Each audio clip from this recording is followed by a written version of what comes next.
What's up mga guys? Naaday ko'y gift card gikan sa Tim Hortons. Nadaugan ko ni sa raffle na mo sa among company sa Belen. Thank you so much Belen. Kung wala ka nagparapol, di ko katilaw sa Tim Hortons. Joke lang. So first time naman mag-asawa. Yeah, kami maglibog pa sa paggamit kasi first time. Pero si akong asawa, sige nag-order sa Tim Hortons mo na siya akong ipa-order. No English for me. Yan, pero among order is naabot og 36.18 tapos nakabayad mi og 11 extra. Pero okay lang kay na-order na mo to among gustong kaunon sa Tim Hortons.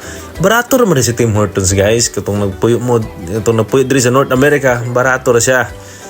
So nagbayad na si Mrs. og extra 11. That's okay. Karon lami kay pagkaon kani first time na ko ning order chicken blah blah blah ba yun, tapos duha ka pizza for 12. And then, lami kay na. Ganahe ako mga anak na. Especially ako, ganahe ko na. So, for only $8.99 katong salad, kani pizza man eh, $12 for 2. Busog na ang among Sunday gala after church na siya guys. Kana siya, lami kay na siya guys. So, $8.99 plus isa kape na $2.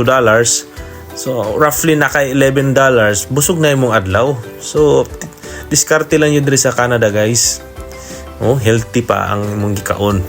Kana pizza na pod. Sus, grabe. Kay bago man na gawas ang result sa akong dugo. So, tanan man healthy. So, kaon tag builo. Pero watch out gyapon tas tong mga gikaon no.